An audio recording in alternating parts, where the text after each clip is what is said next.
Good morning, it's Rabbi Noah Farkas from Valley Beth Shalom. It's your morning coffee in Kavanah. I've been kind of struggling about what to say this morning, given the unfolding events in the last 72 hours. It's really hard to see not just the protests, but like the looters and the riots, and really been thinking a lot about how cities are really challenged right now. Really challenged with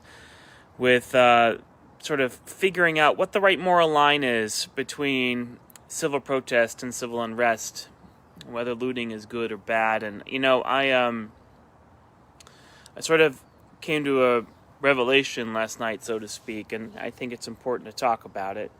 I'm one who's always been involved in social justice work, and it's something that I have a lot of passion for. And I felt like yesterday was another sort of evolution, a revolutionary change in the tenor and the feeling. And so this morning what I want to do is just read from you. I have my Bible here, and I read it almost every day. And to me, the Bible is not a prop. It's not something to be used for some other political agenda. The Bible is a blueprint.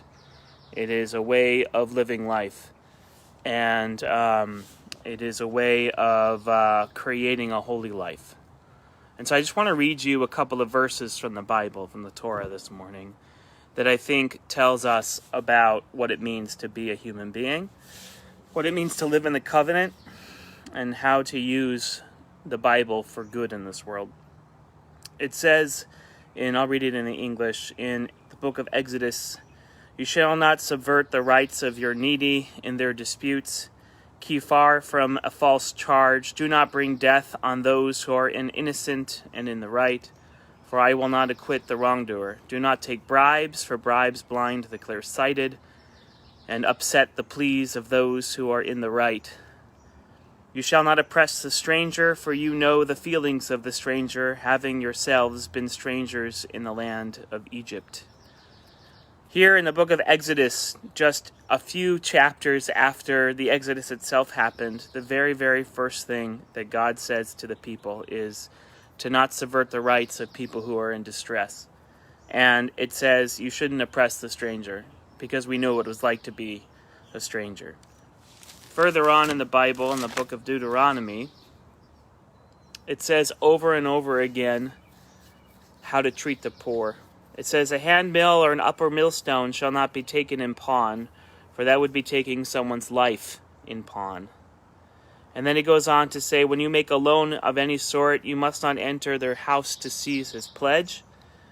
You must remain outside while the man whom you loan brings that pledge out to you."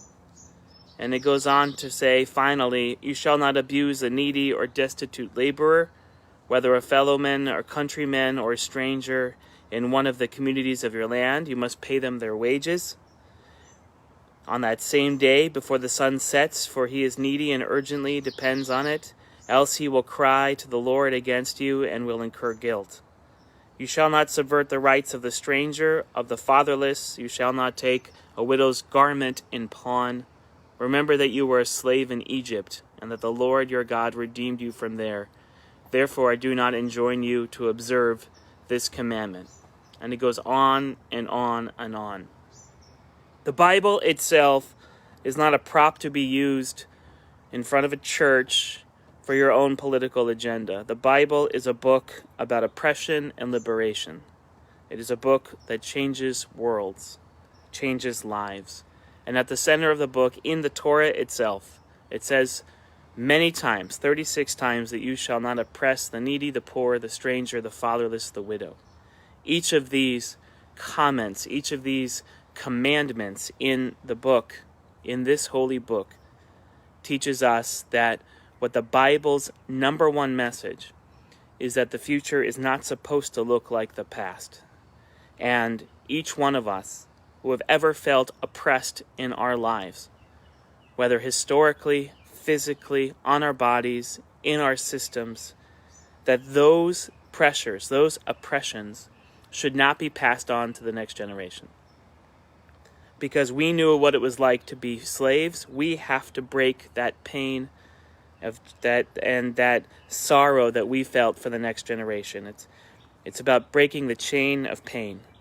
And so what I want to say this morning is, before we go into the rest of this week and really trying to hold what our city and our country is trying to hold up as our central values, is to say that this book, this holy book, the foundation of the world, the foundation of the Western world, the foundation of my religion, the foundation of Christianity, the foundation of Islam, is a book about social revolution.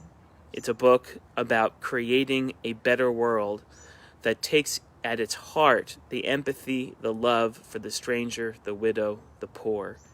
And so if you've ever been afflicted, or ever known someone who was afflicted, or have ever have a historical, mythical memory of affliction, it's our responsibility. It is incumbent upon us to break the yoke and to break the chain. Have a wonderful day.